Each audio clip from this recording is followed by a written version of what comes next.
Hi friends, welcome to our channel. இன்றைக்கி plain biryani எப்படி செய்கிறதுன்னு பார்க்கலாம். நான் குக்கரில் தான் செய்ய போகிறேன். பாஸ்மதி ரைஸ் தான் யூஸ் பண்ண போகிறேன். குக்கர் வச்சுருக்கேன். குக்கர் நல்லா சூடு ஏறட்டும். சூடு ஏறினோடனே சின்ன குழிக்கரண்டியில் ஒரு 6 குழிக்கரண்டி எண்ணெய் எடுத்திருக்கேன். எண்ணெய் ஊற்றிருக்கேன். எண்ணெய் நல்லா காயட்டும். உங்களுக்கு வேணும்னா நீங்கள் எண்ணெய் கூட நெய் கூட ஆட் பண்ணிக்கலாம். ஆனால் நான் நெய் ஆட் பண்ணலை, எண்ணெய் மட்டுமே போதும்னு விட்டுட்டேன். எண்ணெய் நல்லா காயட்டும். எண்ணெய் நல்லா காஞ்சிருச்சு. இப்போ 2 லவங்கம், 2 பட்டை, 2 ஏலக்காய் அதில் போட்டுக்கலாம்.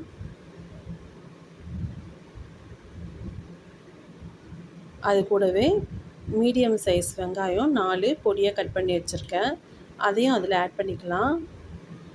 நல்லா வதங்கணும்.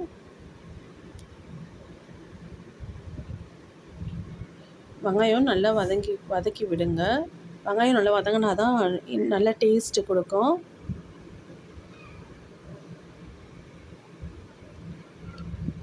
நல்லா வதக்கணும். வெங்காயம் நல்லா வதங்கி வரும்பொழுது பாருங்கள், வெங்காயம் நல்லா வதங்கிடுச்சு.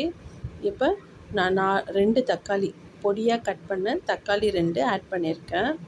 இப்போ ஒரு பிரிஞ்சி இலை, 2 பட்டை, 2 லவங்கம், சோம்பு, ஏலக்காய் எடுத்து வச்சுருக்கேன். அதை மிக்சியில் அரைச்சிக்கலாம். ஃப்ரெஷ்ஷாக பிரியாணி மசாலா அரைச்சி போடலாம். நான் ஒரு குட்டி மிக்ஸி ஜாரில் போட்டு அரைச்சி எடுத்துக்கிறேன். இப்போ உப்பு 2 டீஸ்பூன் அளவுக்கு ஆட் பண்ணிக்கலாம். உப்பு போடும்பொழுது சீக்கிரமே வெங்காயம் தக்காளி வதங்கிடும். இப்போ 3 பச்சை மிளகாய் எடுத்திருக்கேன். கட் பண்ணலை, அப்படியே போட்டுட்டேன். ஒரு கைப்பிடி கொத்தமல்லி எடுத்துக்கலாம். அதையும் அதில் ஆட் பண்ணிக்கலாம். நல்லா வதக்கி விட்டுடலாம். நெக்ஸ்ட்டு ஒரு கைப்பிடி புதினா, அதையும் அதில் ஆட் பண்ணிக்கலாம். கொத்தமல்லியும் புதினாவும் நல்லா வதங்கணும். நல்லா வதங்கட்டும்.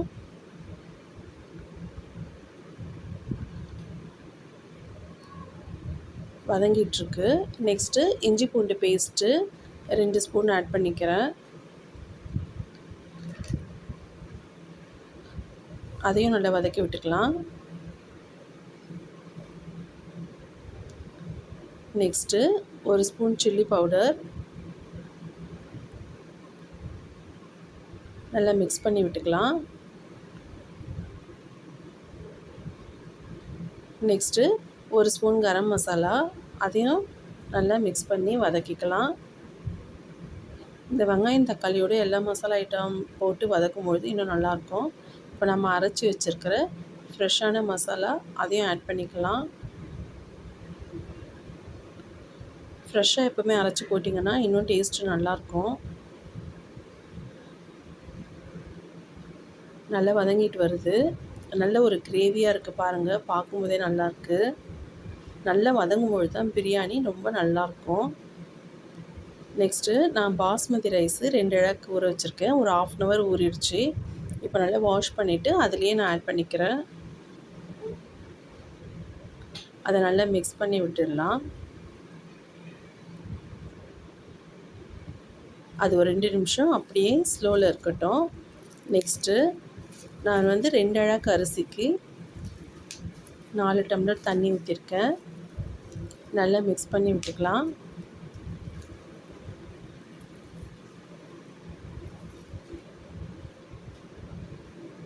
நல்லா மிக்ஸ் பண்ணியாச்சு.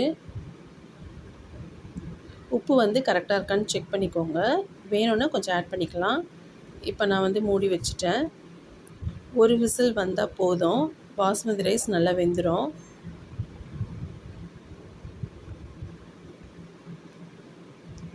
என்னோடய குக்கர் நல்லா பெரிய விசில் வருது. ஒன்று தாராளமாக போதும். ஒரு விசில் வந்தோடனே நம்ம ஆஃப் பண்ணிடலாம்.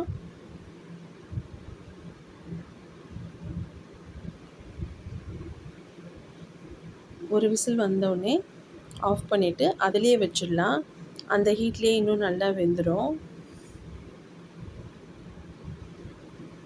பாருங்கள், ஒரு விசில் வந்துடுச்சு. இப்போ நான் ஆஃப் பண்ணிட்டேன்.